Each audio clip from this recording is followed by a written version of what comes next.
of whom I have been a fan for many years. His career spans close to 40 years in motion pictures, from, I think, his first major appearance in the performance in Golden Boy, included an Oscar nomination for Sunset Boulevard, which remains one of the all-time great motion pictures, won an Academy Award for Stalag 17.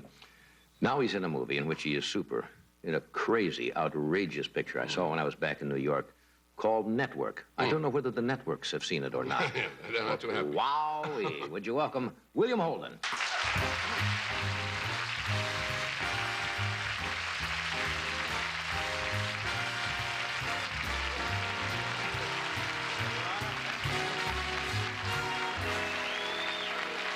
You're looking super.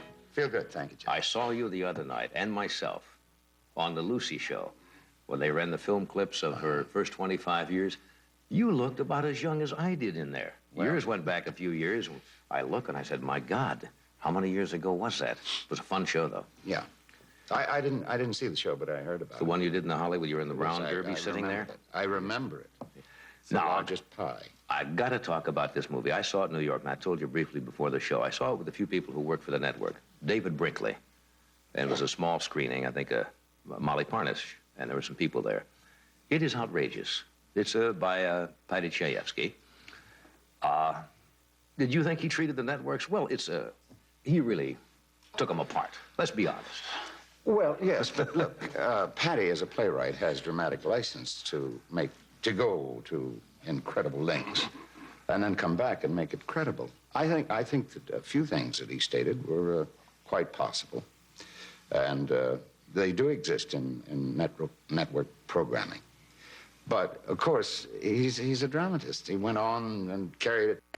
Have to produce, and unfortunately, the television business is the business that every year you produce hit television shows, and if they're not hits and another network is ahead, very often there's a change in personnel. That is true. And it can hang on just on one or two shows.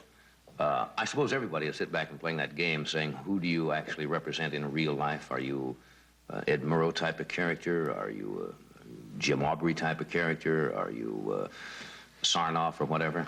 I should imagine. Do people play that game with you, saying, what is your role Yes, based but on? it's a composite character, really, because all three networks have this man. And the one that I could possibly identify with more than any other would be Fred Friendly.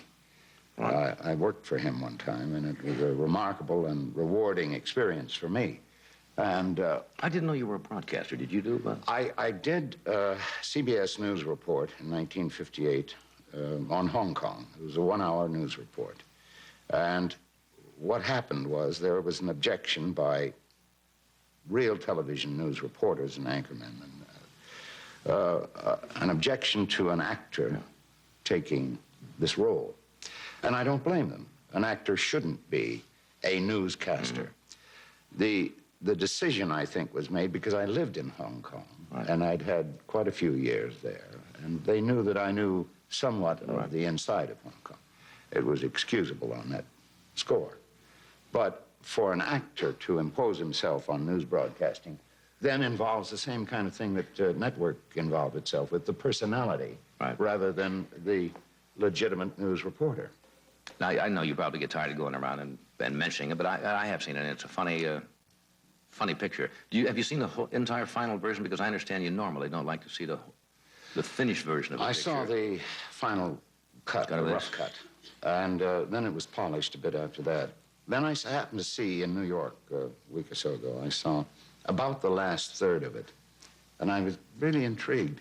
So I hate to go and see pictures, but this is one I think that I'll go in, sneak in, and get an audience reaction on it. Sneak into a theater. Have you ever done that before? No, I haven't done it, since before the war, but that's World War II. I didn't say a thing. I wanted to see Mel Brooks' picture one night because I wanted to see it in a theater where you had a lot of people, because in a comedy it's better to see it with more people because you get that kind of catalyst reaction. And I walked in the back of the theater, and Mel Brooks was standing back there, standing up watching. He just dropped in, the picture was playing there, and he wanted to see how I was doing and I guess hear the laughs. And I just wondered if once in a while you like to kind of sneak into a theater and see how your craft is. Well, I is should working. imagine in doing comedy that you'd want to know how you relate to the audience much more than just doing drama. But, and I wish I had that talent. I could do it. I mean, comedy. Right. But it's not my corridor, so. But the other thing, the interesting thing about Network is that Patty Chayefsky had so much to say that when people go to a motion picture theater, they see a motion picture and they hear it. They rarely listen. And this is what I want to do. This is when I saw the last third of the film, I heard things that I hadn't heard before. Because you're too busy watching the images and the action. And Patty has some marvelous things to say, and I really enjoyed. I want to go back now and listen to it. And listen to the audience react. It's a good picture. I recommend it. You will enjoy it. Where are you off to this time? Last time you were heading for Kenya. Yeah. Where are you going this time? Right now I'm going down to Ecuador, the Rio Napo, to headwaters of the Amazon, and then over to the Galapagos Islands. Then I'm going to Northridge tonight, Bill.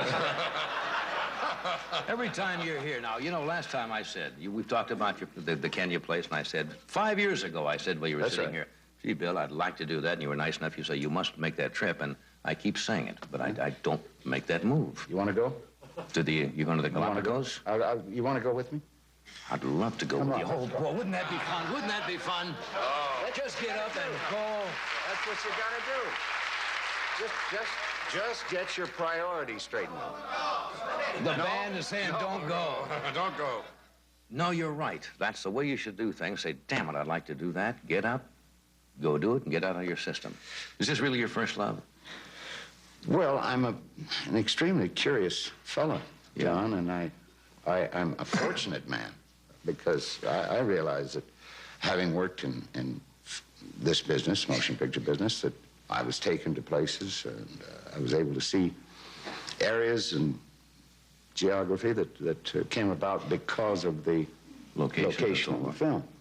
And that did nothing but expand the whole interest, and I'm a very fortunate man that I can satisfy my curiosity. How long a trip would this take, you say, if we went to the Galapagos, I mean?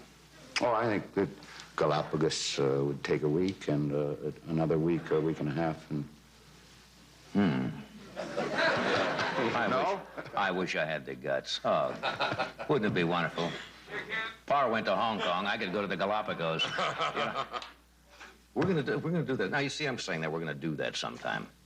Now you've got to go to Africa because Africa will disappear from the scene. The fauna will leave before. Right. It's rapidly diminishing now, and every day there are more endangered species on the lists. And it's understandable because when you have an agricultural Man just economy, needs more space. It needs more space and cuts off the migratory trails of these animals and their habitat. Their habitat is good grazing land, you see. Right. And in time, I suppose, the encroachment of man will probably eliminate most of the wild animals of Africa sooner or later. And there'll be, I should imagine, hopefully vast reserves and parks set up for species that will not exist in their native habitat any longer. Well, next time I'm going to make plans and go with you. Hey, it's great to have you here again, really. I know you've got to run. I hear the picture is a smash already.